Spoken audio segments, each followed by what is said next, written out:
창세기 11장 1절부터 9절 말씀을 가지고 잘못된 연합이라는 제목으로 함께 은혜를 나누도록 하겠습니다.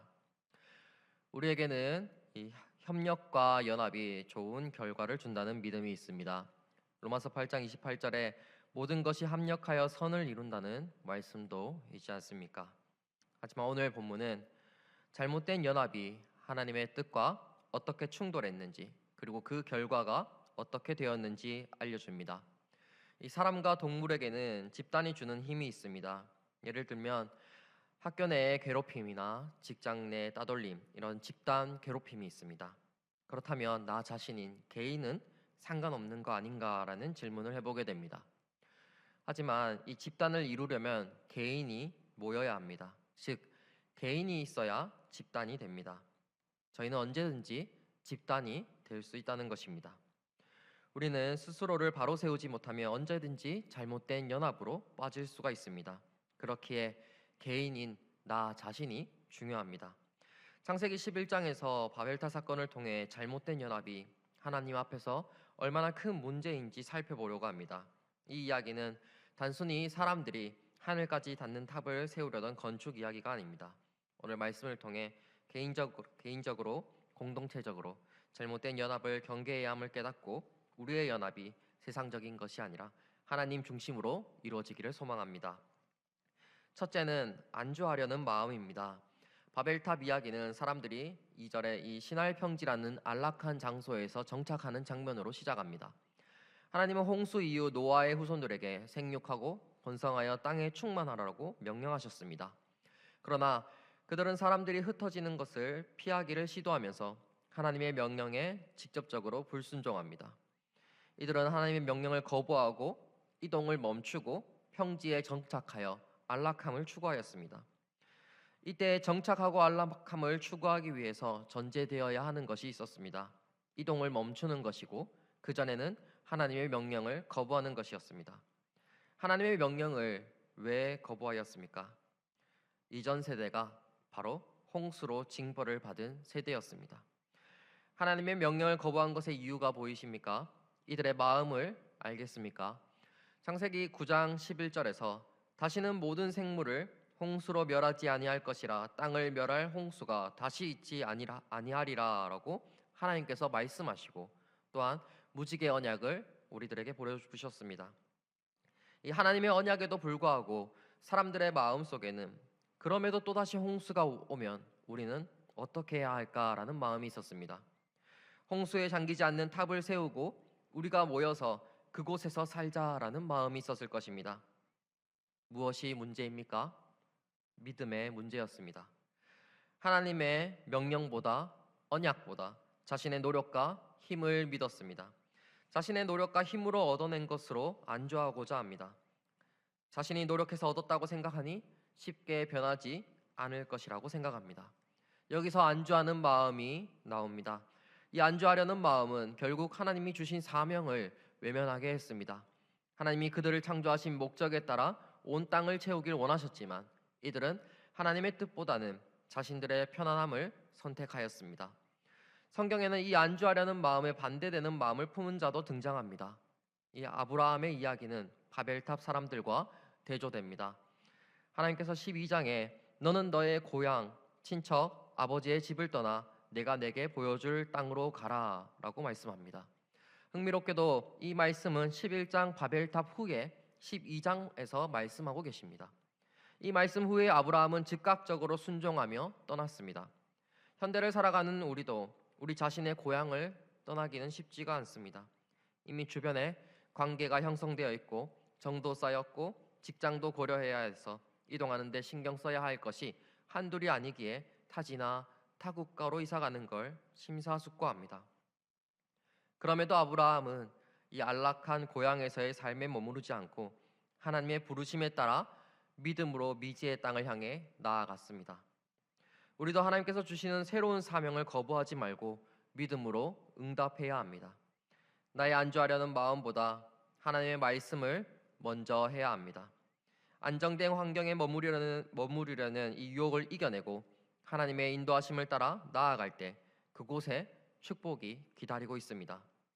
보이지 않는 캄캄한 환경, 상황이라면 오히려 우리는 더 안주하려고 합니다. 또는 불안을 느끼고 새로운 것에 대한 알 수 없음에 멈추려고 합니다. 그러할 때 우리는 무언가를 더 하려고 합니다. 나의 노력이 더 들어가야 되고 힘을 더 주려고 합니다. 그게 바로 바벨탑을 지으려는 힘이었습니다. 우리의 힘을 풀고 하나님의 옆에 붙어 있어야 됩니다. 하나님 옆에서 주님의 음성을 듣고 행동하시기 바랍니다. 안주하려는 마음을 경계하며 하나님의 말씀에 귀 기울여 행하는 복된 성도가 되시기를 축복합니다. 둘째는 내가 찬양받기 원하는 마음이었습니다. 바벨탑 사건의 중심에는 인간의 교만과 자기 영광을 추구하는 마음이 있었습니다. 이들은 우리의 이름을 내자라고 선언하며 자신들의 명예와 업적을 쌓으려 했습니다. 이것은 하나님의 영광을 가로채 자신의 힘과 능력을 자랑하려는 시도였습니다. 이 찬양받는 것은 하나님께 속한 것입니다. 기억하셔야 될 것이 있습니다. 사람은 찬양의 대상이 될 수가 없습니다. 여기에 나오는 이름이라는, 우리의 이름을 내자라고 말할 때 이름이라는 단어는 히브리어로 셈이라는 단어입니다. 정확한 의미는 이름, 명성, 지명하다라는 뜻을 가지고 있습니다. 근데 같은 히브리어가 이미 사용되어진 곳이 있는데 그 노아의 아들로 셈, 함, 야벳 할 때 그 셈이었습니다. 창세기 9장 말미에는 노아가 셈을 축복하는 장면이 나옵니다. 창세기 9장 26절에 또 이르되 셈의 하나님 여호와를 찬송하리로다. 노아는 셈을 찬양한 것이 아니라 셈의 하나님을 찬양하였습니다. 그 후 창세기 10장 21절부터 셈의 족보가 나옵니다. 11장 1절부터 9절까지 바벨이 나오고 10절부터 다시 셈의 족보가 나옵니다. 셈의 하나님이 찬양받아야 받아야 하지만 가운데에 있는 바벨 이야기는 이 이름이라는 히브리어 셈이 찬양받고자 하는 것을 우리에게 보여주고 있습니다. 이런 구조 속에서 우리는 다시 우리에게 이름을 생각하게 하고 셈의 하나님을 찬양하는 것을 떠올리게 만듭니다. 그런데 성경에서 바벨탑을 쌓은 사람들과 반대되는 사람이 등장합니다. 바로 세례 요한이었습니다. 세례 요한은 제자들이 예수께로 가는 것을 보고 말했습니다. 요한복음 3장 30절입니다. 그는 흥하여야 하겠고 나는 쇠하여야 하리라. 세례 요한은 자신이 아니라 예수님이 영광 받으셔야 한다는 사실을 알고 겸손히 자신을 낮추었습니다. 요한은 하나님께 찬양과 영광을 돌리는 삶의 본이 되었습니다. 우리가 추구하는 목표가 하나님의 영광을 높이는 것이 아니라 자신을 드러내는 것이라면 그것은 바벨탑을 쌓는 것과 다를 바가 없습니다. 종종 우리는 우리의 이름을 내기 위해 나서지 않습니까? 사회에서뿐만 아니라 교회에서도 마찬가지입니다. 봉사와 헌신의 자리에 있지만 나를 몰라봐주면 섭섭하기도 하고 불만스럽기도 합니다.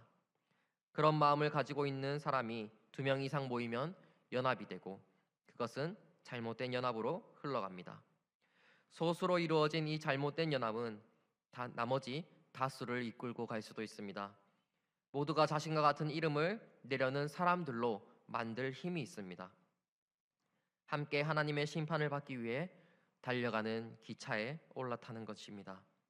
사랑하는 성도 여러분, 우리의 이름을 내는 것이 아닙니다. 하나님의 이름을 내고 하나님이 찬양받게 살아가셔야 합니다. 셈의 하나님을 찬양하시며 살아가야 합니다. 우리의 모든 일에서 하나님을 높이고 우리의 삶을 통해 그리스도가 드러나 하나님의 이름이 찬양받게 하시는 믿음의 자녀가 되기를 축복합니다. 세 번째는 멈춤의 신호를 깨닫지 못하였습니다. 이 바벨탑을 쌓던 사람들은 자신들의 계획이 틀렸다는 하나님의 신호를 깨닫지 못했습니다. 그들은 하나님이 주신 명령을 무시한 채 자신의 목표를 이루려 했습니다. 결국 하나님은 그들의 언어를 혼잡하게 하심으로 그들의 연합을 깨뜨렸습니다. 창세기 11장 6절에 나오는 이 2개의 동사는 흔히 쓰이지 않는 단어라서 주목해 볼 필요가 있습니다. 첫 번째 동사는 할 수 없으리로다라고 번역된 히브리어 바짜르입니다. 또 두 번째 동사는 그들이 하고자 하는으로 번역된 자맘입니다. 이 단어는 기본적으로 생각하다, 계획하다를 뜻합니다. 이 두 단어가 모두 나온 것은 성경의 단 두 절뿐입니다. 창세기 11장 6절과 욥기 42장 2절뿐입니다. 하지만 이 두 구절은 비슷한 이야기를 다루지만 다른 대상을 가리키고 있습니다. 욥기 42장 2절입니다. 주께서는 못하실 일이 없사오며 무슨 계획이든지 못 이루실 것이 없는 줄 아오니. 욥이 하나님께서는 모든 계획을 이루실 수 있으며 아무도 이를 막을 수 없다라고 고백하고 있습니다. 창세기 11장 6절은 하나님이 만약 사람들이 이 건축을 계속하면 아무도 그들의 계획을 막을 수 없을 것이라고 합니다. 하지만 이 하나님은 막으셨습니다. 두 구절 모두 인간의 한계를 다루고 있습니다. 사람은 자신의 한계를 넘어서려 하고 스스로 높아지려 하지만 이런 행동은 결국 실패로 끝납니다. 하나님은 이런 시도를 멈추게 하시며 하나님의 계획만이 이루어진다는 것을 보여주십니다. 하나님은 이 잘못된 연합을 가만히 두지 않으십니다. 바벨탑 사건에서 하나님은 인간의 교만과 이 불순을 심판하시기 위해 그들의 언어를 혼잡하게 하신 것입니다. 단순히 그들의 계획을 방해하기 위한 처사가 아니었습니다.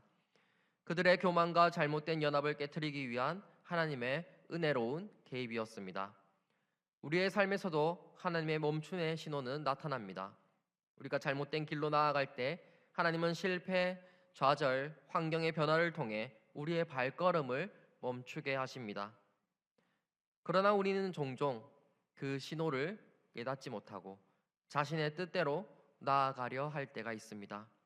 나의 경험과 노력을 더 믿기 때문에 하나님의 멈춤의 신호를 외면하려 합니다. 멈춤의 신호를 깨닫기 위해서는 영적으로 깨어 있어야 하며 분별하는 영이 필요합니다. 이 멈춤의 신호를 깨달은 요나를 떠올려 보시기 바랍니다. 요나는 하나님의 명령을 피해 도망쳤지만 폭풍을 만나고 물고기 뱃속에서 들어가 하나님의 뜻을 깨닫게 되었습니다. 그곳에서 회개하며 하나님의 말씀에 순종하기로 결단했고 니느웨로 가서 회개의 메시지를 전했습니다. 요나는 하나님의 멈춤의 신호를 깨닫고 순종으로 나아갔습니다. 우리의 삶에서 실패나 어려움은 하나님의 멈춤의 신호일 수 있습니다. 그것을 단순히 고난으로만 여기지 말고 하나님의 뜻을 다시 한번 점검하고 우리의 길을 돌이키는 기회로 삼아야 됩니다. 하나님의 계획하심에서 보아야 합니다. 고난을 왜 나에게만 이런 일이 일어나는가로 보면 원망과 불평으로만 세상을 보고 하나님을 보게 됩니다. 하나님의 멈춤의 신호를 깨닫고 재빠르게 깨달아 회개하는 마음이 있기를 바랍니다. 말씀을 마무리하겠습니다. 바벨탑 사건은 잘못된 연합이 가져오는 결과를 명확하게 보여줍니다. 이 안주하려는 마음은 하나님의 사명을 거부하게 만듭니다. 그러나 믿음으로 새로운 길을 향해 나아갈 때 하나님의 축복을 경험할 수 있습니다. 내가 찬양받기 원하는 마음은 교만으로 이어집니다. 그러나 하나님의 영광을 위해 자신을 낮출 때 우리는 진정한 하나님의 도구로 쓰임받을 수 있습니다. 멈춤의 신호를 깨닫지 못할 때 우리는 더욱 큰 실패와 심판을 경험할 수 있습니다. 그러나 하나님의 신호에 귀 기울이고 순종할 때 회복과 새 출발이 있습니다. 바벨탑 사람들은 결국 흩어지고 실패로 끝났지만 하나님은 그 실패 속에서도 은혜의 길을 여셨습니다. 아브라함을 부르시고 그를 통해 모든 민족이 복을 받는 길을 열어주셨습니다. 그렇다면 오늘 우리의 삶에서 어떤 바벨탑이 쌓이고 있습니까? 안주하려는 마음을 버리고 하나님의 부르심에 응답하시기 바랍니다. 자신을 높이려는 마음을 내려놓고 하나님의 이름을 찬양하시기 소망합니다. 멈춤의 신호를 깨닫고 하나님의 말씀에 순종하기 소망합니다. 우리의 연합이 하나님 중심으로 이루어질 때 하나님의 이름이 높아지고 우리의 삶은 참된 복을 누리게 될 것입니다. 오늘 이 말씀을 기억하며 우리의 삶을 하나님께 맡기기를 소망하는 은혜로운 성도님이 되시기를 축복합니다. 오늘 말씀을 기억하여 기억하며 합심하여 기도하도록 하겠습니다. 다 함께 기도하겠습니다. 사랑과 은혜가 풍성하신 하나님 아버지, 오늘도 아버지 저희를 아버지 하나님의 앞으로 보내주시고 아버지 초청하여 주셔서 하나님을 아버지 기억하게 하시고 주님 저희를 깨닫게 허락하심에 감사드립니다. 오늘 말씀을 통하여서 우리 안에 있는 안주하려는 마음을 버리게 허락하여 주시옵시고 또한 아버지 그 믿음으로 새로운 길을 향해 나아갈 수 있도록 주여 도와주시옵소서. 아버지 저희의 찬양받기 원하는 마음을 아버지 내려놓게 허락하여 주시옵소서. 하나님의 영광을 위해서 우리가 더욱더 낮아질 수 있도록 주여 붙들어 주시옵소서. 하나님의 멈춤의 신호를 우리가 깨닫게 허락하여 주시옵소서. 그 멈춤의 신호를 재빠르게 깨달아 아버지 주님의 그 신호에 귀 기울이고 순종하며 나아갈 수 있도록 주여 도와주시옵소서. 아버지 저희가 아버지 말씀을 통하여서 저희 안에 바벨탑을 무너뜨리고자 합니다. 주님의 말씀으로 아버지 저희의 바벨탑을 무너뜨려 주시옵시고 아버지 주님 하나님 중심으로 우리가 연합하여서 아버지 정말 공동체적으로 아버지 참된 아버지 공동체가 하나님이 기뻐하시는 공동체가 될 수 있도록 주여 도와주시옵소서. 우리의 삶을 아버지 참된 복으로 아버지 주님 가득 채워 주시옵소서. 아버지 인도하여 주시옵소서. 사랑과 은혜가 풍성하신 하나님 아버지, 오늘 복된 주일에 주님께 나와 예배드리게 하심에 감사합니다. 오늘도 생명의 말씀을 통해 우리에게 이 세상에서 진리의 길로 살아갈 방법을 주심에 감사합니다. 오늘 하루 믿음으로 살기를 소망합니다. 늘 함께 하시는 주님으로 인해 감사와 사랑과 행복이 넘치는 성도의 삶 되게 은혜 내려 주시옵소서.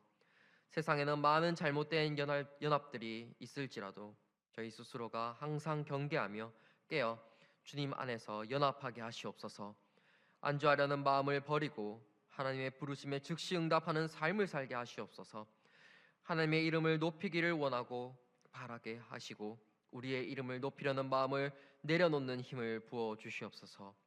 멈춤의 신호를 깨달아 하나님의 말씀에 온전히 순종하는 믿음의 자녀가 되게 하시옵소서. 성령님이 우리를 조명하셔서 우리가 자신을 돌아보며 깨닫게 하시고 재빨리 엎드리게 하여 이 잘못된 연합을 해체하게 하여 주시옵소서. 감사드리며 지금도 살아계시어 우리에게 은혜를 부어주시는 예수 그리스도의 이름으로 기도합니다. 아멘. 지금은 우리 주 예수 그리스도의 은혜와 하나님 우리 아버지의 한없는 사랑과 성령의 위로 감동 교통 역사하심이 오늘 말씀을 듣고 안주하려는 마음과 자신의 이름을 높이려는 마음을 내려놓기를 소원하며 멈춤의 신호를 재빨리 깨닫기를 소망하는 주 앞에 머리 숙인 사랑하는 부강 목장의 모든 성도들과 저들의 가정과 주님의 몸된 교회 위에 이제로부터 영원토록 함께 있을지어다. 아멘.